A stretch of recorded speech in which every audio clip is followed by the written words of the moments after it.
A young couple eagerly approached the quaint house at the end of Maple Street.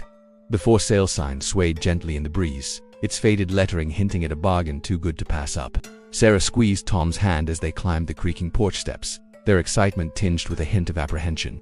The realtor, a tall woman with a plastered-on smile, greeted them at the door. "Welcome to your potential dream home," she chirped, her voice unnaturally cheery.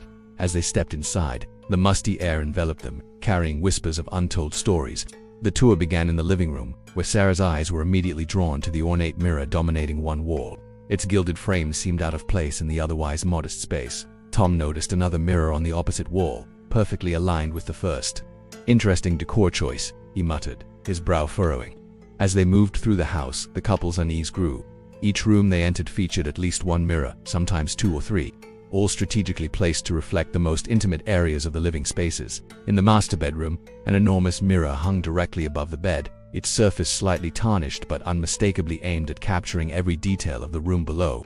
Sarah's voice trembled as she asked, "Is this normal, all these mirrors?"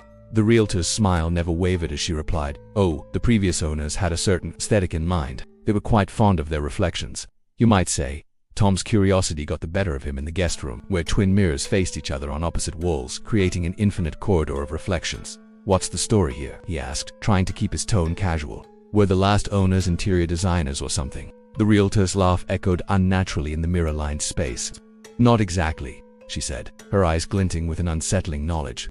"Let's just say they had a unique appreciation for ... observation." As they descended to the basement, Sarah's grip on Tom's arm tightened. The air grew colder, and the lighting dimmed. To their horror, even this subterranean space wasn't spared from the mirror mania. Antique mirrors of various sizes covered nearly every inch of wall space, their tarnished surfaces seeming to absorb what little light filtered into the room. Tom cleared his throat, attempting to break the oppressive silence. "This is quite something," he managed, his voice strained. "I can't imagine the cleaning involved in maintaining all these mirrors." The realtor's smile took on a predatory edge as she turned to face them. "Oh, you'd be surprised how little maintenance they require," she purred. "The previous owners found that the mirrors took care of themselves, in a way." Sarah's curiosity finally overcame her fear. "Who were the previous owners?" she asked, her voice barely above a whisper. "And why did they leave?" The realtor's eyes gleamed in the dim light of the basement. "Let's just say they were a couple who valued privacy." "Of a sort," she said cryptically.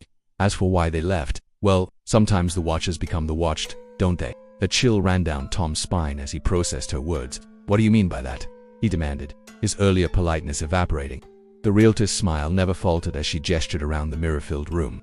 "Don't worry," she said, her voice dripping with false reassurance.